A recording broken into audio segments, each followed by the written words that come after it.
Chers amis, bonjour. Nous sommes le jeudi 5 août 2021. Il est presque 8 heures. Quelques news de l'Arménie, de l'Artsakh et de la diaspora arménienne. Euh, deux petites news locales donc de Valence, Bourg-les-Valence.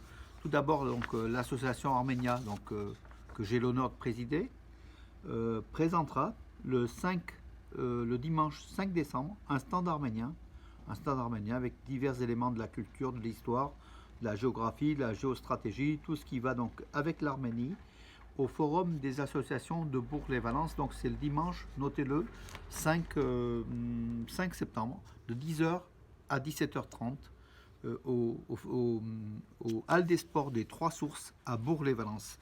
Entrée libre, bien évidemment.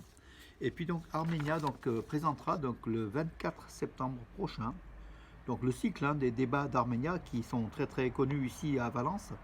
Arménia présentera à la salle de la MJC de Bourg-les-Valence, de la MJC Jean Moulin, salle Chenevier, donc le 24 septembre, à partir de 20 h 30, un débat sur l'Arménie.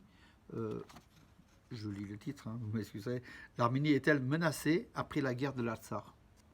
Bon, la réponse est toute trouvée, mais nous, on essaiera de donner aussi d'autres réponses, d'autres éléments, des clés de l'actualité pour cette année 2021, qui est une année décisive et difficile pour l'Arménie. Soutenons-la. Le débat permettra un petit peu de tirer un petit peu quelques conclusions de tout cela. Et puis mes amis, hier, je vous recommande de lire sur ma page Facebook, ou sur Nouvelles d'Arménie Magazine Arménews. Donc l'article est c'est le numéro 1 le plus lu de la journée d'hier soir, où j'ai placé l'article. Il est en tête du top 10 d'Arménews, de Nouvelles d'Arménie. Donc un article sur la maison familiale de Khosrow Iliozer, un Arménien de Malatya, le président de l'amicale des Arméniens de Malatya ici à Valence, dont la maison familiale qui datait d'avant le génocide de 1880, oui, qui a été bien sûr construite par son grand-père et ses trois frères qui ont été victimes du génocide en 1915. Donc sa mère et son grand-père sa grand-mère et sa mère ont été sauvés du génocide grâce à un avocat, un juste turc. Donc ça existe, des Turcs qui ont sauvé la vie des Arméniens. Un ami de la famille, Iliozer, qui a sauvé la vie effectivement de cette femme et de cet enfant, qui a après donné naissance, a eu d'autres enfants, qui a sauvé la vie tout simplement. C'est juste qu'ils veulent rester anonymes parce qu'ils ont des fonctions dans l'État turc, seront un jour ou l'autre de toute façon honorés. Mais si vous voulez, c'est l'histoire de cette maison familiale à Malatya, dans le quartier arménien, qui vient d'être détruite après avoir en 2019, après avoir été incendiée en 2019, et qui a été détruite en mai dernier pour faire place à des immeubles au centre de Malatya. C'est un peu le patrimoine, c'est un peu même beaucoup le patrimoine arménien de Malatya, donc l'ancienne ville d'Arménie, qui est dans la région de Kharpert, pas loin de Kharpert, qui a été détruite tout simplement. Donc avec cela, les dernières traces des Arméniens de Malatya, ils étaient au nombre de 20 000 en 1915, et ils ont été aux trois quarts génocidés.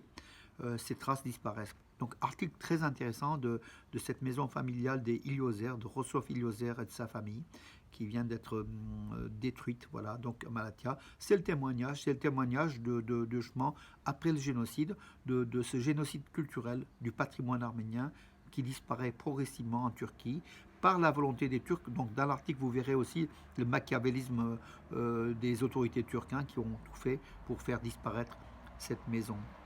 Voilà pour cela. Actualité pure.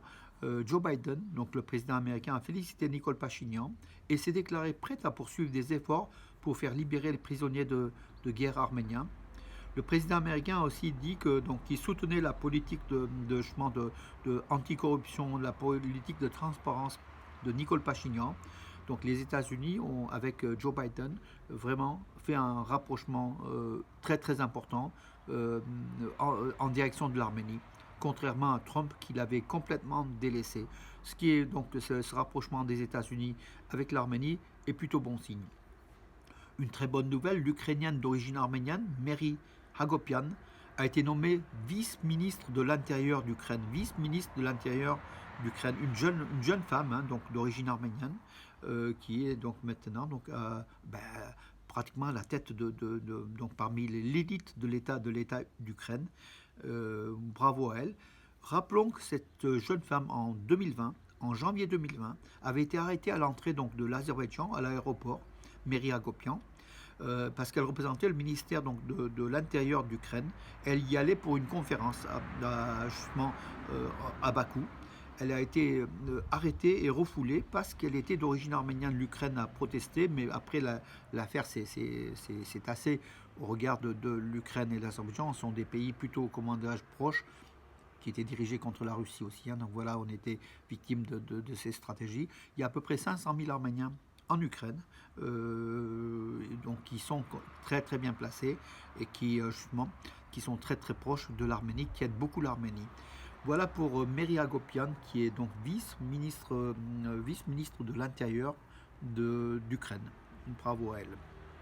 Alors que dire d'autre? Donc Biden, oui. L'espace aérien de la Turquie reste fermé aux avions arméniens. L'Arménie pourrait avoir recours auprès de l'Organisation de l'aviation civile internationale pour protester, alors que les avions turcs passent au-dessus de l'Arménie, pas azéri turc, pour se rendre à Bakou ou ailleurs. Ils passent dans l'espace aérien de l'Arménie. L'Arménie ne proteste pas. Par contre, en revanche, quand l'Arménie, les avions arméniens demandent une autorisation de survol de la Turquie, ils sont refusés, rejetés, sans motif. La Turquie ne donne pas de motif pour ne pas être coincée aussi au niveau des instances internationales de l'aviation civile. Elle refuse tout simplement le vol au-dessus de la Turquie, les vols d'avions arméniens. Je pense aussi que les autorités civiles de l'aviation civile arménienne sont un petit peu en retard, doivent être beaucoup plus, comment dirais-je, beaucoup plus incisives pour exiger, demander, comment dirais-je, on est un peu pas laxiste, mais un petit peu on laisse faire les choses, et puis après on voit ce qui se passe. C'est mon avis personnel. Je crois qu'en fait il faut que les autorités arméniennes soient beaucoup plus exigeantes envers le droit international, envers les violations de ce droit international. La Turquie et l'Arménie ont signé une convention internationale en matière d'aviation civile avec l'organisation internationale qui gère cela. L'Arménie devrait porter plainte. Pourquoi elle n'a pas fait jusqu'à ce jour, on ne sait pas. Depuis 2020, aucun avion arménien survole donc l'espace aérien turc. Donc une information, donc Araik Harutyunyan, le président de la République d'Artsakh, lorsqu'il a visité donc la région de Martakert, il a fait une déclaration en disant que la présence des troupes russes en Artsakh devrait être permanente pour que l'État de l'Artsakh puisse vivre de façon convenable. Une déclaration très très importante. Donc ça veut dire qu'en fait la limitation à 5 ans de la présence des forces de paix russes en Artsakh pourrait être ad vitam aeternam aux yeux du président arménien Araik Harutyunyan. À suivre. Tout le monde n'est peut-être pas d'accord, mais peut-être que Araik Harutyunyan, qui a affirmé qu'il n'y a pas eu de traître ou comment dirais-je, d'actes répréhensibles forts lors de la guerre de l'Artsakh. Donc toutes les trahisons et compagnie, il dit que tout ça, c'est beaucoup d'affabulation et que l'armée arménienne a fait la guerre. Elle a perdu parce qu'elle a été confrontée au monde entier presque, à 7 États. Et on devait perdre cette guerre. De toute façon, elle n'était pas gagnable, mais les Arméniens se sont battus jusqu'au bout. Malheureusement, bien sûr, il y a eu autour d'entre 3700, 3800 et 5000 soldats arméniens et combattants tués lors de cette guerre, ce qui est quand même un bilan très très lourd. Et puis surtout les pertes de territoire. Les 2 tiers des territoires donc, de l'Artsakh ont été confisqués, aujourd'hui occupés par l'Azerbaïdjan.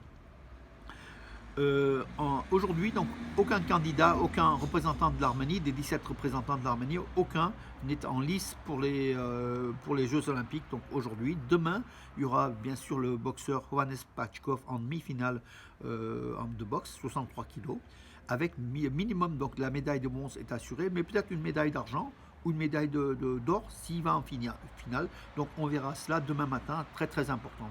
Et puis un dernier lutteur, Tevanian, qui entrera donc en lice donc demain. Demain, donc il y aura donc les deux derniers en fait sportifs arméniens, c'est vous voyez Vasken Tevanian dans les 65 kilos en lutte libre. Donc peut-être qu'il fera une performance, on verra aussi demain.